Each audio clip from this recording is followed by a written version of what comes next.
The major story that advertising tells us about human happiness is that the way through happiness is through the consumption of things. That in fact buying something in the marketplace will make you happy. In fact, that's the message of almost every single ad. And it's not often you can say that there's one message that is in the literally millions of ads that are produced every year. But I think that is the message. The message of advertising as a whole is that it's better to buy than not to buy. That in fact the way to become, and that you will be happier as a result of buying than not buying.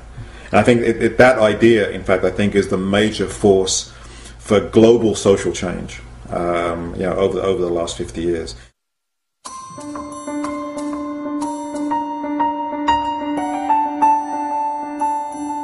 In the 1920s, business leaders were faced with a dilemma. Overproduction of goods had exceeded demand. Production between 1860 and 1920 had increased by 12 to 14 times, while the population only increased by a factor of 3.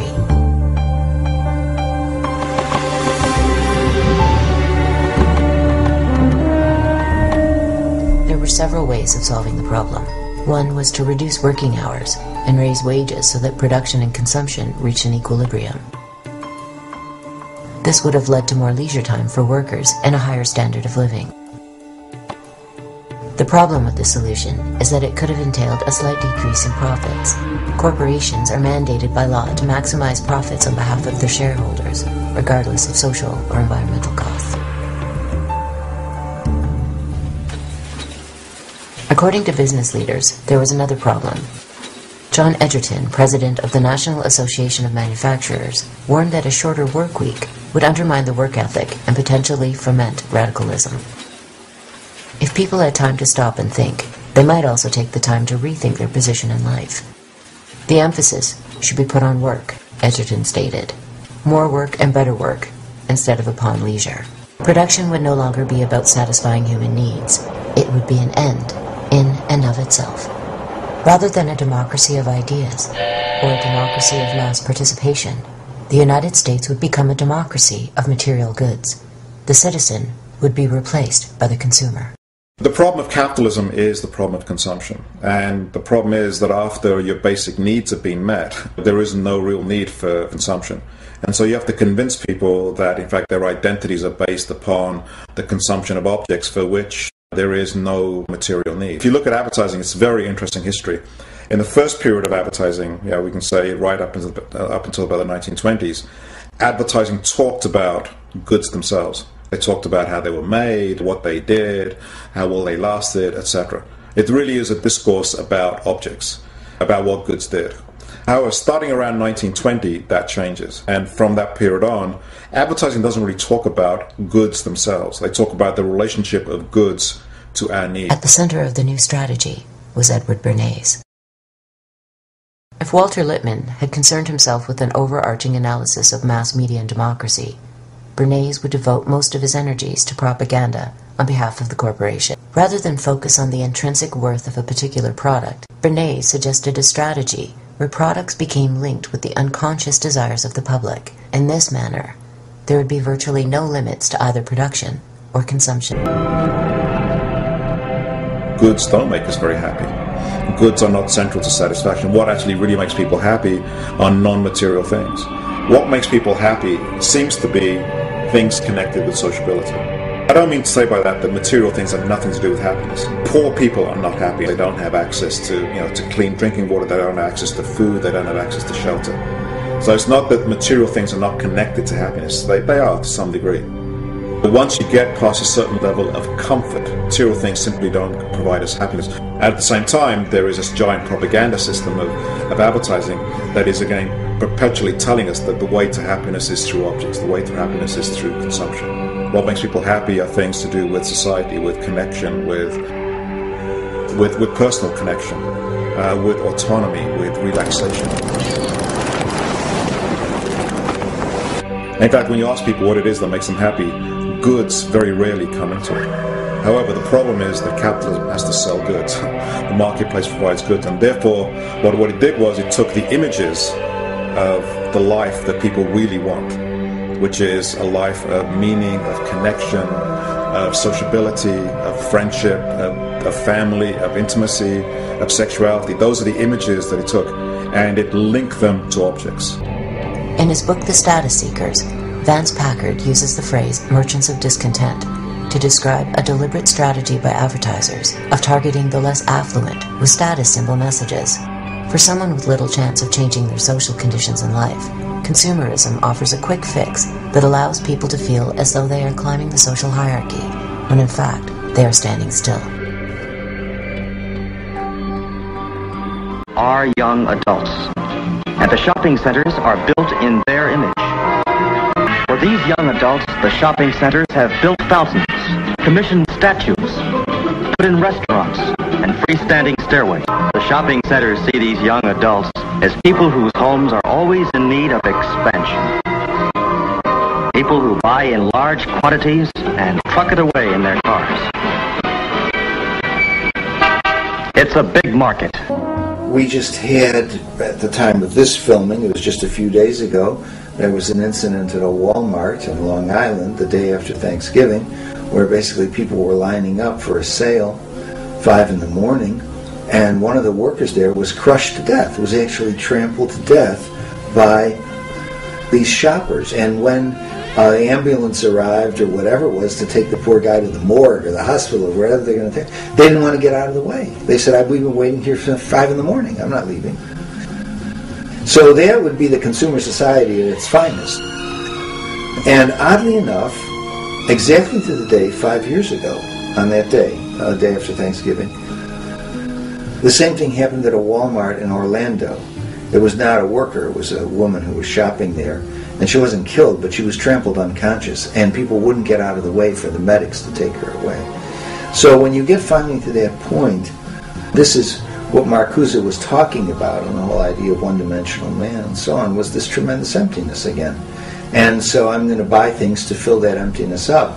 And then we see the religious power of it, because if the medics arrive basically to take the corpse away or the body to the hospital, and you're not going to get out of the way because you're going to save $50 on a DVD player, that suggests something has gone fundamentally wrong. Everybody's looking restless.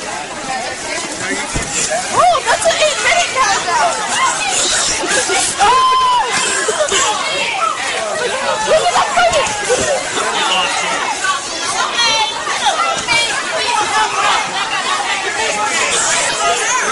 I think there's not much difference between assuaging your anxiety by buying things and investing in the American dream. They seem to go hand in hand.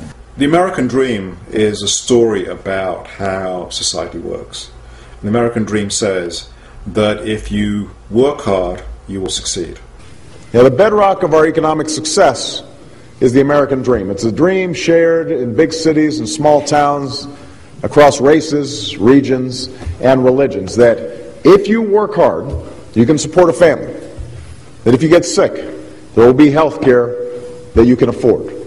That you can retire. That you can retire with the dignity and security and respect that you've earned. That your children can get a good education and young people can go to college even if they don't come from a wealthy family. And so he says we may start off with different positions.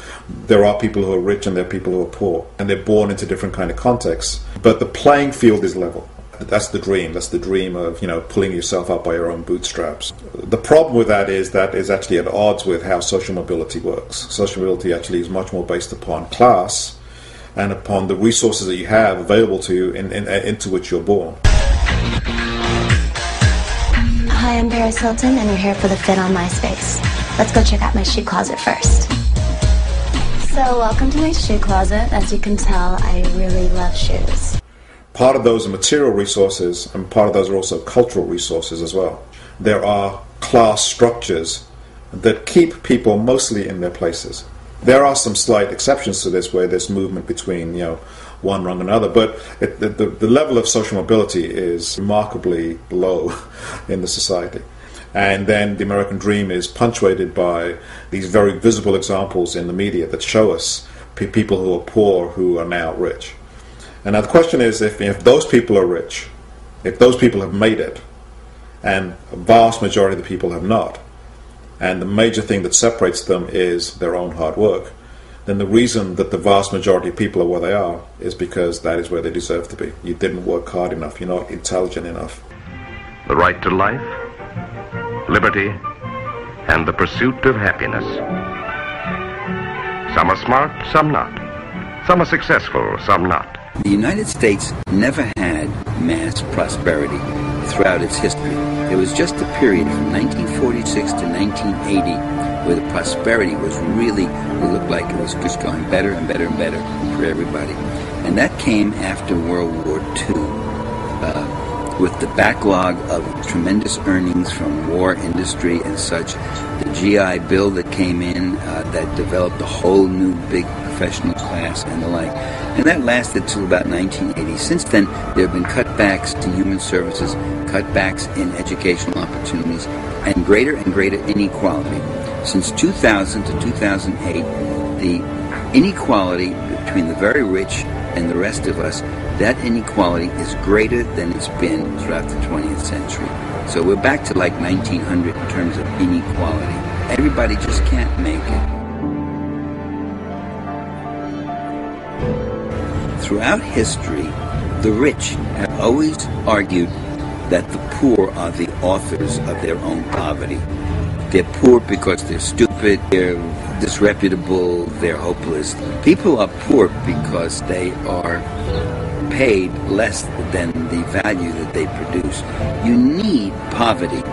Poverty is needed if you're going to have wealth. The only way a rich slaveholder, a Roman senator, or antebellum plantation owner in the South, the only way they can live in this fabulously luxurious mode is by having slaves who work from the crack of dawn down into the night.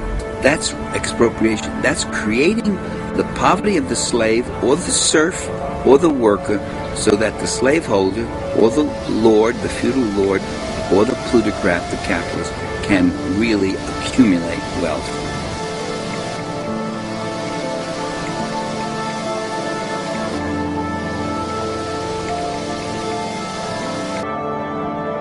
The idea that human happiness is connected to the immense accumulation of commodities. I think that idea is what is driving development in what we used to call the developed world. It's driving development in China, it's driving development in India. I think it will increasingly drive development in Africa as well. I think we're starting to see the results of what that means for the planet, when not only the 5% of the American population strives for that, but when increasingly the rest of the world also is bought into that, and you then have to provide the goods and the energy that those goods takes to produce, we're arriving at the kind of exhaustion of the physical planet. The ancient philosopher Confucius, he was asked what he would do if he were ever to rule the state. Someone said, okay, you're in charge of the state, what would you do? And he said a very interesting thing. He said he would, quote, rectify the language. And I think if he was asked that in the modern age, he would say, let me control the media. If you can control the stories, you don't need to have soldiers on street corners to control them. You can control people in their own heads and their own imaginations. But on the one hand, it's really depressing because it's like, how do you then get out of it? Because there's no way you can have control of the media. There's no way you can compete with these stories that are told thousands of times a day through advertising, through programming, through newspapers, through the internet now, through video games, through all kinds of ways. At the same time, the reason I'm hopeful, the reason actually gives me some optimism is that capitalism has to do that. But unless it does that, they know that things will fall apart. So capitalism in that sense is like a house of cards. A house of cards, it has to be constantly held together. We have to be told every single day what this story is. And they have to do it every day because it's unnatural. If it was natural, they wouldn't have to do it. And if they stop, they know that in fact it would fall apart. That actually is the great hope for me.